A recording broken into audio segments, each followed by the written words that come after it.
Color is a powerful tool. It can make or break a design. Selecting the right color combinations can be challenging, but once you've got your colors, how do you convert them to digital paint? Let me show you how to accurately convert your paint chips into Photoshop color swatches. So first, where do we get these samples from? Well, a trip to your local home improvement store will yield results kind of like what you see here. I've got various fabric samples and then some paint chip samples over here. So select the several colors that you think you might like to use, and then either scan them or take your smartphone and take a photo of those and then open them up right here inside of Photoshop.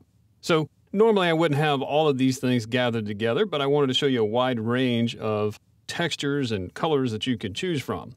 So what I want to do is actually sample some of the colors here and save them as my paint chips.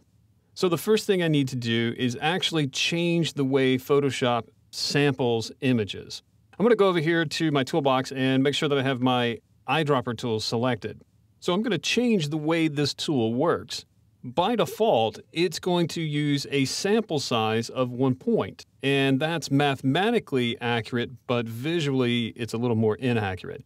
I really want to average some of the colors here. So I'm going to change the sample size. This image happens to be a pretty decent resolution, so I'm going to go up a little higher here. I'm going to do about an 11 by 11 average. And so that's an 11 pixel square average here.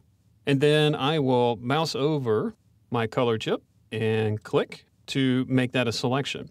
Now, over here in my swatches panel in the upper right-hand corner of my screen, I simply click to add that new swatch. And so here I would give it the name of the color. And I would probably pull this name actually from the color chip, and a lot of times they'll have a 3 or 4 digit code with them. It's a good idea to go ahead and name them that way so that when you go back to the store to purchase the paint, you know exactly which color you used. So I'll tell that okay. And then of course I can sample other paint chips. Get a wide variety. So I sample and then click in the swatches panel. Once again, just give it a name. Now, you may go through and sample several colors that you want to use, and that's okay, because you may have different choices you want to make with the color of the room. So feel free to get as many of these samples as you need and convert them over to swatches. But how do I get these swatches into my composite image? Well, for that, we're going to have to go up to the swatches panel, and in the upper right-hand corner, I'll click the drop-down menu, and now I can save these swatches. And then I would give it a name. Let's say my living room.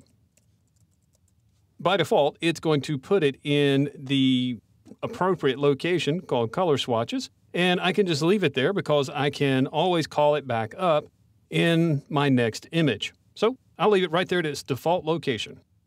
I'll click Save, and there we have it. My digital paint swatches. Now that you have your paint colors, you're ready to start painting your rooms digitally.